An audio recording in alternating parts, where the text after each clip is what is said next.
Hello everyone and welcome to my hobby home. My name is Cathy. Thank you so much for joining me today. As you can tell by the thumbnail, I have an unexpected shopping haul, but I'm also going to give you a floss tube number 2. Just going to give you some updates on things that I've been working on. And I have one thing that I've been working on that you guys have not seen yet. But let me get into my unexpected shopping haul. Of course, I was not expecting to buy anything at all. When I went to the store, my sister needed to get some stuff for, we know what that one is. Yes, a Hobby Lobby haul. My sister needed to get some things for her upcoming daughter's wedding. Is her bonus daughter, and she's getting married, and we're so excited about it. But of course I went in there and I went to the sewing area, and y'all, there were some things I just had to get, but there were some things that were just so cute that I was like, I've got to get them and share them. So first thing I do want to show you guys, I got another, this is like a Q-snap. It's the Hobby Lobby brand, the Artiste. But it's like a Q-snap. I needed an extra one that's large. And I didn't want to get just extenders for my small ones because I have my small Q-snaps already busy. The next thing I found, now, I don't know why I haven't purchased one of these before, because I knew I needed one, but I just have been prolonging it. I'm like, oh, I could keep up with it myself. A project progress book.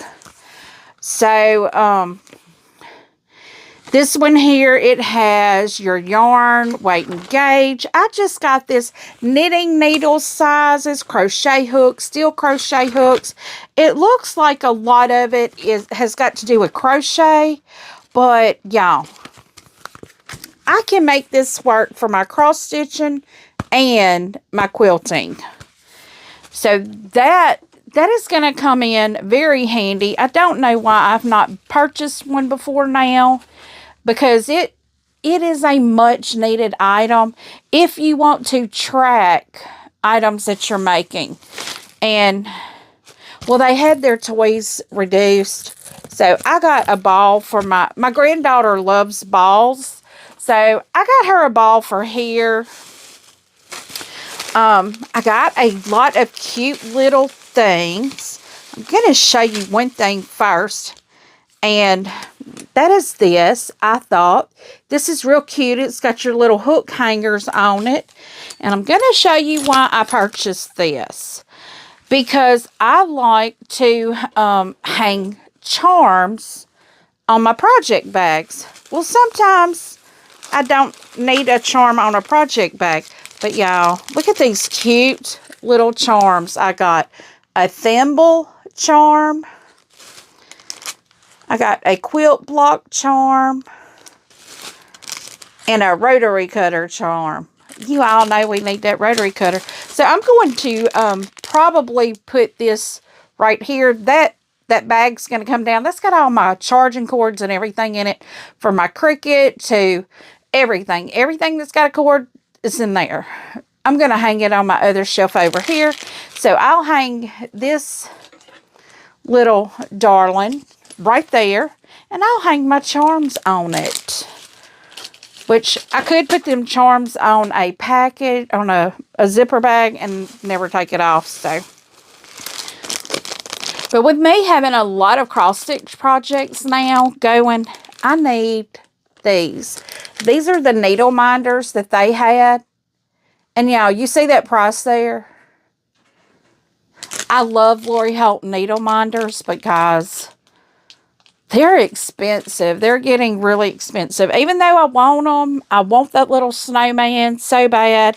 He's been in my cart for a while, but I just can't pull it. I can't do it. And I've got a couple more things. This is going to be something that is going to help me quilting and cross stitching. These are book holders right here. or page holders. I think those would be great when I'm doing, like I'm going to be doing that quilt along with Tammy, the Siberian Wind. And that'll be good to hold that page instead of me putting something sticky on it that could mess that page up. That will work great. The next thing that I got at Hobby Lobby, you always have to buy these. I bought me some quilting needles. They're 7511s. I would have liked some 7010s, but they didn't have any of those. I just like to keep those just on hand, and I'm almost out of those. And the next needle that I got, y'all know a lot of my cross-stitching projects have beads. Well, I went ahead and got me some of the wire bead needles. Because if you have ever beaded, you know it is near impossible to see that little bitty eye on that needle to get that thread in. It is near impossible. And the last thing that I got at Hobby Lobby, now y'all know, if you have watched my channel anytime at all, you'll know what I'm doing with this. But if you haven't, I'm going to give you a little explanation. I got me a yard of flannel. I love this green, y'all. That is so pretty. Now, the reason this yard of flannel means something, I pick a yard of flannel up almost everywhere I go. I look to see if they have a new flannel. I just get a yard. Every time I find flannel, I get a yard. Well, I do have a quilt that I am wanting to make out of the flannel. The quilt that I am wanting to make out of the flannel comes out of this book, Home for the Holidays. I am wanting to make, trying to find it here. It's called the Farmhouse Flannel Quilt. You notice how it just has different flannels, different shapes, colors. That's what I'm wanting to make. I've just been gathering flannel. I probably have enough to make this quilt already. I probably have about 8 different flannel pieces. It talks about dark half-yard pieces, dark fat quarters, light fat quarters from gray flannel. Well, mine are just going to be everything. So, that is why I keep buying flannel. And I have a bag over here on my side cabinet that's got all my flannels in it. And, of course, oh, I thought I had it all, but I didn't. I had one more thing in there. Y'all, I found the cutest little thing. If you go back to the sewing section, you know they have bin. I don't know if yours does, but mine, on an end cap, just on the side, they have these little bins. And it has cutesy little things in it. Look what I found. This is the Fix-It seam ripper, but just a miniature one. It's got the rubber top and all. And y'all, this can go with me in my cross-stitch stuff. That, phenomenal. Will work amazing. Now, my shopping haul wasn't just Hobby Lobby. I've had some things that I've been waiting to come in for my cross-stitching. I have 2 packages here. Let's see if I can cover it up here so you can see who it's from. That's 123stitch.com. And then my other one is a Fat Quarter Shop. Now these are for cross-stitching. Now, I don't remember exactly everything that I got, but I know I have a pattern. I guess I could show you the pattern that I purchased, that I bought, I know, threads for. Okay, making sure that's all out of there. I purchased this pattern online at Etsy. I wanted to do a fall cross-stitch project. Not that I don't have enough going on, but I feel like I got a fairly decent deal on everything that I got. I got all of the colors that go to this project. I didn't even look in my stash to see if I had it, because what I am going to do is not how I normally do my threads. What I am going to do, normally, you know, I put my threads on the little bobbin carts, but I'm going to do these on the stitch bow. These are the sleeves the stitch bow goes in, and I have this from many years ago, and I have threads in it. What I'm thinking about doing is starting to keep all of my threads for all of my projects in this, because I have some stitch bows right here. And y'all, I'm telling you, I've had these things for years. I can put, and I have some extra stitch bows that I'm already using, but the sleeves go in this right here. And see, I have some threads in here already. But I have some other sleeves in here, and y'all, they are so old. You see how dingy looking they are? That's how old they are. I probably got this, well, probably the last time my sister and I went to Oklahoma, which has been years. But I'm thinking I'm going to put all of my threads in the stitch bow for every single project that I have going on. Just keep all the threads together. That way I can have all the threads, one pair of scissors, and all in this. But each of my project bags will have like their own needle minder, their own needle keepers, everything like that for the needles will be there. But you see, I got all of the threads, the stitch bow sleeves. I already have the stitch bows. And for this pattern here, now like I said, I got this on Etsy. And I probably won't remember to put the link down in the description for the shop that I got this from. So if I forget, please just message me and let me know. But for that pattern, I wasn't real crazy about that cream colored fabric. So what I did, I got this blue fabric. It's called pewter. It's a 16 count.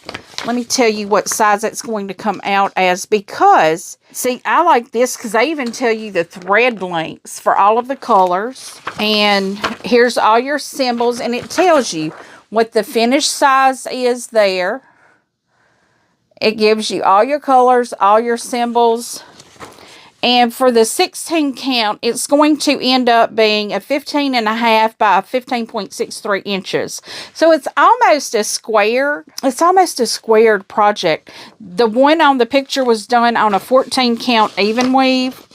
Ada, you know, but I thought it would be cute to do that on the gray color.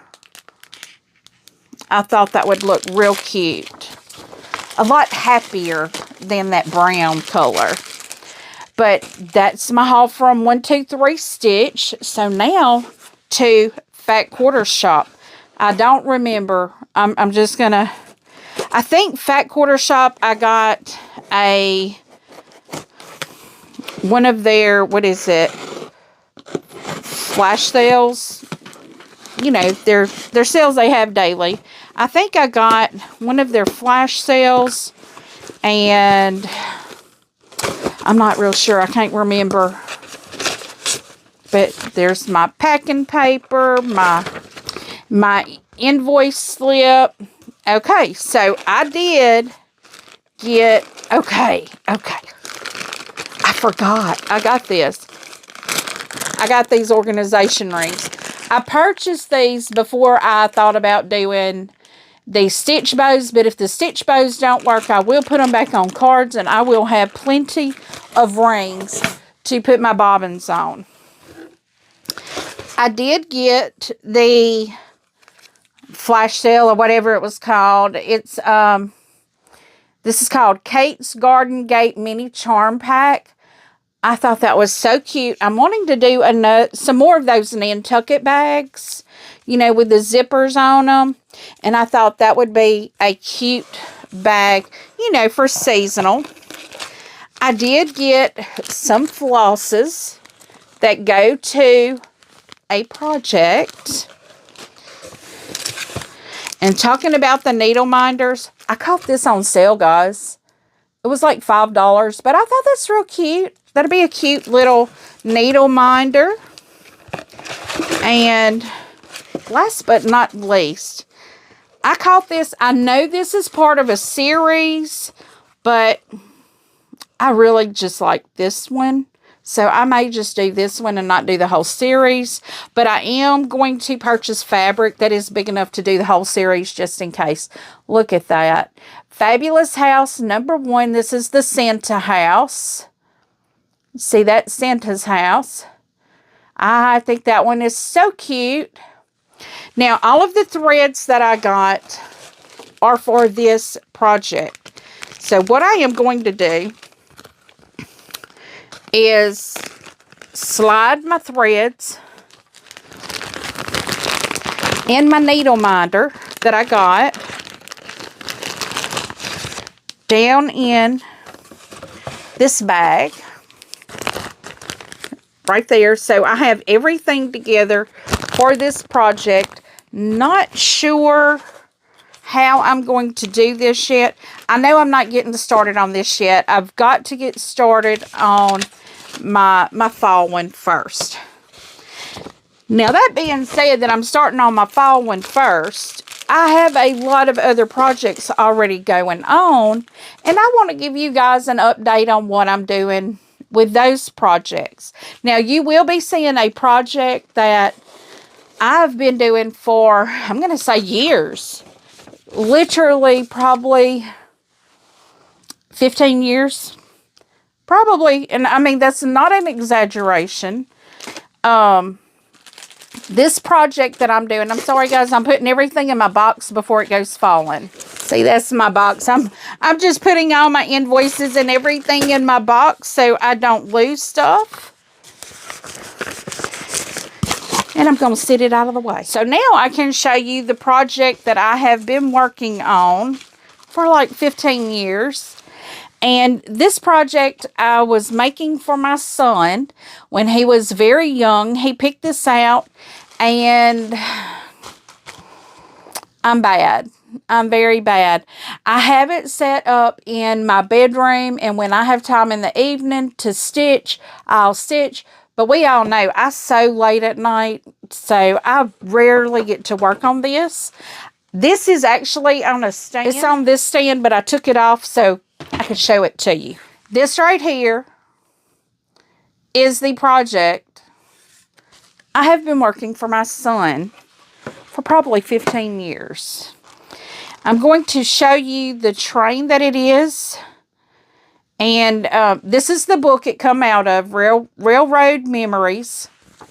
And that is the train.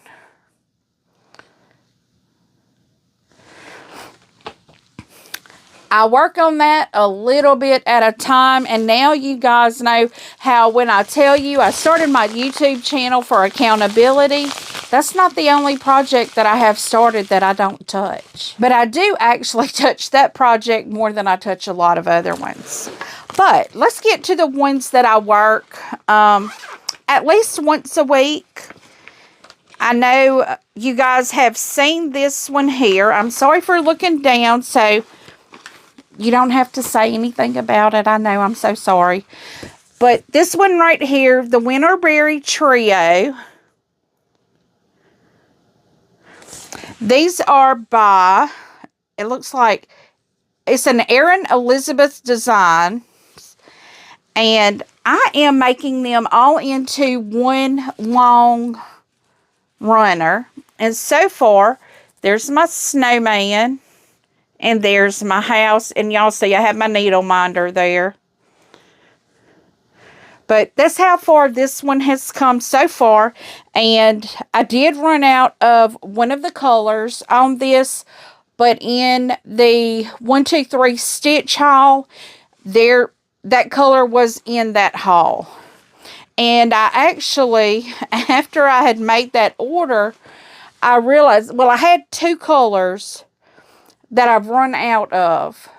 But in the process of setting up my stitch bow and all that, I had pulled a little zipper pouch that I had, and it had extra skeins in it, and I was looking through all my threads to see if I had these colors, maybe pull them out, because I have a lot of extra threads, you know, floss skeins. And I found that I had purchased the 2 colors that I ran out of, and I guess because I had some, but it wasn't a lot on the bobbin, that I just had them in that envelope for safekeeping until I needed them, and completely forgot I had them. Have y'all ever done that? Bought the floss, forgot you had the floss, and then purchased it over again? Yeah, I do that all the time. All the time. My next project, y'all, I love this thing, and I worked on this thing a lot this past week, or last week. It is a Shannon Christine design Paisley Owl. Now, mine don't look like that. Not yet. I have not got very far on it. I'm trying to do it in sections, and the beading is whooping me. I'm just going to say it. Now, I do have, I need to go on and get one of those needle minders out. This project right here is why I purchased the needle minders, because I don't have a needle minder for this project. Oh, I didn't show you what the back of these needle minders look like. Look at that. Cute little button things. I'm just going to grab one off of it.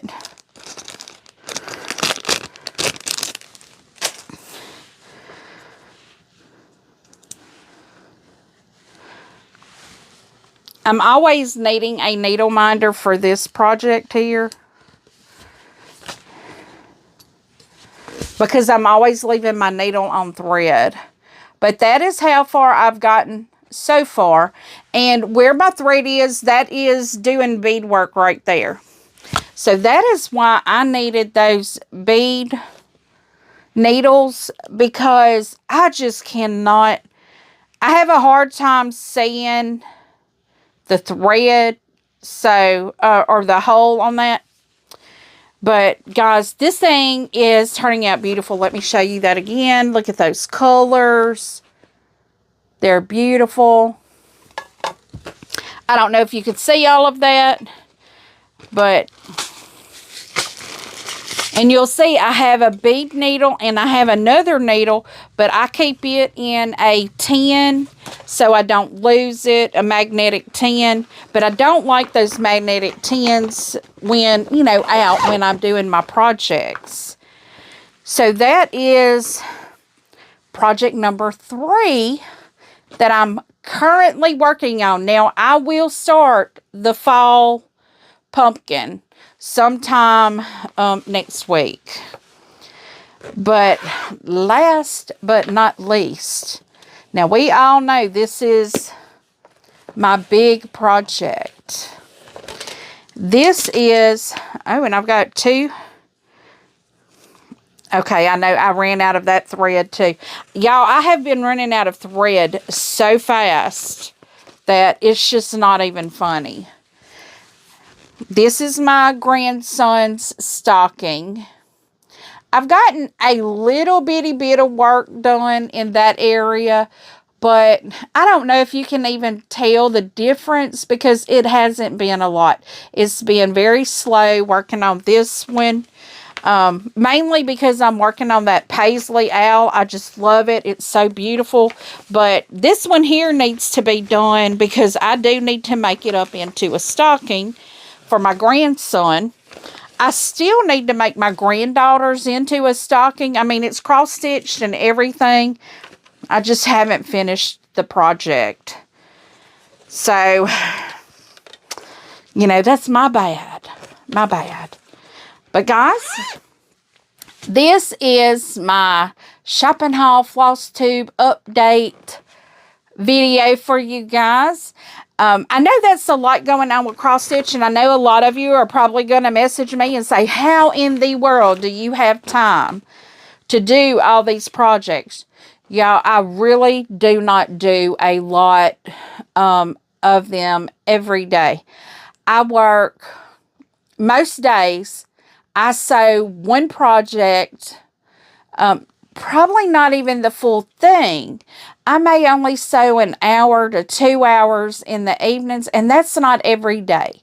I try to sew at least 30 minutes every day, but if it's a day I do a recording, I will sew an hour and a half to 2 hours. If it's a day like today, I haven't touched sewing at all. Now, that's not to say that I will not be cutting fabric this evening, because I will be cutting fabric. But on my cross stitch, I try to touch that every day, 15, 20 minutes, maybe 30 every day. Only one project. I don't touch every one of them every day. That's why, like my train, I have not touched that one in months, because I'm sewing in the evening times, most evenings. And when I quit sewing, I just go straight to the shower, go to bed. Because Miss Sharon knows, don't you, Miss Sharon, that I stay up real late and sew. We both do. But I try to do a little bit every day, and a little bit does make a difference. Even if I only get 10 stitches in one project, that's 10 stitches that wasn't there the day before. And those 10 stitches, when you put 10 today and 10 tomorrow and 10 next week, eventually you're going to have that project completed. Don't look at it as, oh, I didn't finish this today. Look at it as, I accomplished 10 more stitches in that project. Because, you know, you're going to get more than 10 stitches. Nobody can sit down. It's that addicting. You can't just do 10 stitches. But the idea is, if you set aside 15 minutes in the afternoon to cross stitch, to sew, to cut fabric, it's not about the end goal. It's not about, oh, I got to start it and finish it. It's about the journey to get there. Things don't happen in a day. They just don't. I know on YouTube it looks like it does happen. It doesn't. Most of my videos where I have large quilts, you see my sew-alongs. Y'all will see how long it has been taking me to do these quilts. I literally, like on my grandma's scrap quilt, I would sew 2 hours a week on that. And you just saw on Saturday morning that I finally completed it. The disappearing 4-patch, I sew 2 hours a week on that, and that's it. And I'm getting very close to being done with that. So it's all these little steps that get you to the finish line. It's not just one big leap and you're there. So don't get discouraged. Please don't overwhelm yourself with it. It is supposed to be enjoyable, relaxing. I know I have 4 different projects going right now with my cross stitching, and I'm fixing to have number 5 going. I currently have several quilts going at one time. I know they will get finished, but like I said, that's why I have the YouTube channel for my accountability and my updates, so I get them completed. Because if I didn't have accountability, they probably wouldn't get done. but I love sharing with everyone my journey. So guys, thank you so much for taking time out of your day just to see what I have going on. I do love sharing my craft with you of cross stitching and sewing. So I just hope you enjoy it. And if you have not yet, please give me a thumbs up and subscribe to my channel. Feel free to leave a comment and tell me what you think. I do try to respond to each and every comment personally. And as always, until I see you again, I hope you have a very blessed day. Goodbye.